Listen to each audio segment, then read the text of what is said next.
The following is a live presentation of CBC Sports. Thanks so much for joining me. It is a big week for tennis, and we've got a really lovely friend that is on the ground in Malaga, Spain, Antoine Deshaies. So nice to see you, buddy. Billie Jean King Cup, Davis Cup, premier international team competitions in tennis. Let's just start with an easy one, though. I think any Canadian that hears that a Canadian is in Spain right now in November, first and foremost, how's the weather? What's the vibe like? Give me the goods. Well, the weather is great. 20 degrees today, really sunny. Went for a run yesterday morning to beat the jet lag. They got some heavy rain last week, so at some point, some people were not able to access the training facilities. The Canadian team was not able to access the facilities, but in general, the vibe is very laid back. It's the Costa del Sol. We went this morning to a small village south of Malaga to meet Rafael Nadal. But the vibe is pretty much, and we feel like there's something special brewing in town. The retirement of Nadal, we'll talk about it later on, but clearly there's a special vibe right now in Malaga.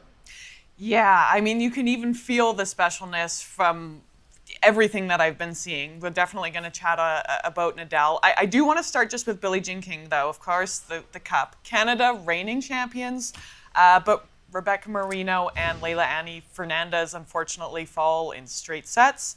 They're bounced in the quarterfinals. What do you make of their play?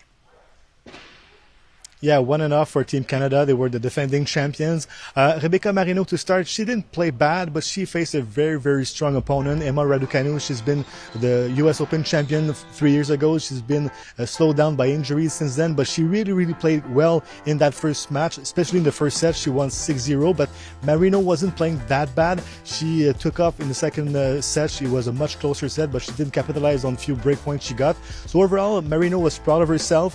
She could have played a bit better, but still the opponent was a very high task ahead of her.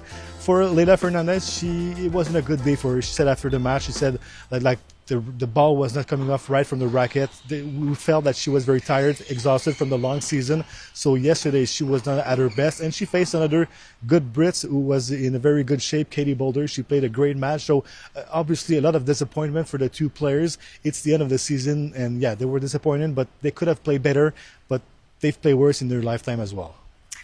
It has been a very long season. I mean, it's unbelievable to even think that Paris was just a few months away. It has been a very long season. Thank you for that recap. Let's talk about Davis Cup now. The men, of course. Felix Auger-Aliassime, he is out. Milos Raonic has been called in. I have a question around the pressure that perhaps Denis Shapovalov is feeling on his shoulders, knowing he's leading this team going into the Cup.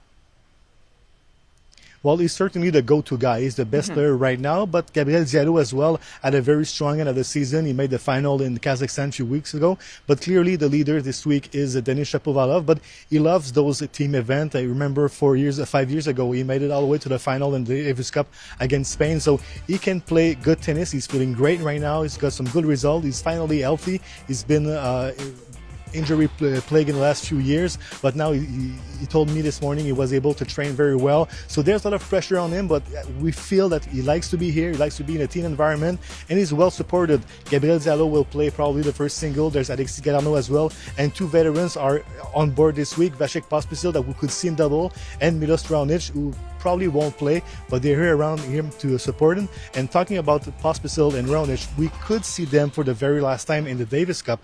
I asked this morning, Vasek Pospisil, he received an award yesterday for his commitment to the competition, to the Davis Cup. He said, I'm approaching that event as it could be my last for Canada. He said, I'm still going to think about it for the next season, but that could be my last. Nothing sure. Same for Raonic. He said he doesn't plan his retirement yet, but that could be the end. So hopefully those two will bring a lot of leadership for Team Canada this week.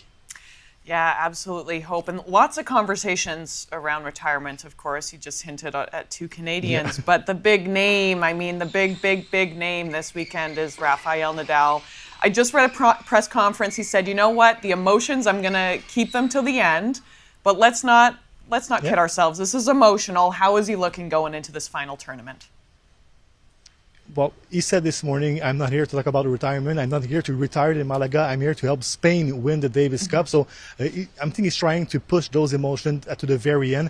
There's going to be a ceremony for him this week, but he insisted that the ceremony would be done after Spain is done. Either they win or they're out of the competition. But he's very business-like this week. We've been seeing him training. He's training with very much seriously. He's looking good on court. He said this morning, I'm not sure if I'm going to play. I can bet $2 that he might play because he's looking very good. He hasn't played since the Olympics, but he looks sharp on court. Yesterday he played a few points against Alex de Minaur from Australia. He looked good, but there's a lot of pressure on him, on the team, and he's the center of attention for sure. So let's see if he plays tomorrow against the Netherlands. But so far so good. He looks pretty good on court. I love that you say I'd bet him $2 that he plays. That's hilarious. Only $2. Only $2, Tony. I do just have to say, though, and I don't want to be too cliche, but this is the end of an era, right? Like, this is so much larger than just the Davis Cup, so much larger than tennis. This is a star that has inspired all athletes or anyone that's ever watched sport. Just what's the sense of love and respect that you're getting from fans and competitors alike for this 22-time Grand Slam champion? Well, fans will see it mostly tomorrow when Spain gets on court. We just saw Nadal leave the arena a few minutes ago, and there were lines of fans outside waiting to try to grab a picture or an autograph. The bust of the team didn't stop. But from players, every players have been asked about stories about Nadal. I did the same with the Canadians this morning. Alexis Galanou told me Nadal is one of his idols. Yesterday, Leila Fernandez told me that she was hoping to grab a picture with him before she leaves Malaga to go back home for a few days off. But clearly, everyone has a story about Nadal.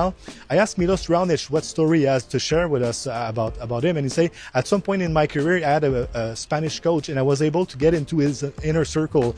And at some point, we were celebrating an event in Spain, and I got to see the man he is outside of the court. He says he's very greedy, he's very focused on court, but he has some experience to live life outside of the court. So there's a contrast in between what we see on court and outside of the court from Nadal. But clearly, obviously, this week, everyone wants to see him. Everyone wants to stop him to take a picture because we know we're going to witness history. After this week, 2 of the 3 big 3 guys will be gone from tennis, so it's going to be a very, very special week. But clearly here, everyone wants to be seen with Nadal, and his teammates, they have pressure. They want to send him off to his retirement with a win. So hopefully, probably Carlos Alcaraz will be very nervous when he takes the court tomorrow because he doesn't want to be the one that loses for Spain and send Nadal to retirement. Oh, that's a lot of pressure. I would be nervous too. That's a lot. It's a lot, Yeah. but it's gonna be a great tournament, and I hope that we continue to catch up because I know that you are on the ground in Malaga. Antoine Deshaies, Yeah. thank you so much. Thank you so much for your time. If you want to watch the Davis Cup, it is running the 19th to the 21st of November. Canada taking on Germany early morning, the 20th, and we're gonna have wall-to-wall coverage. CBC Gem and CBCSports.ca. Thanks so much, Tony. Thanks for having me.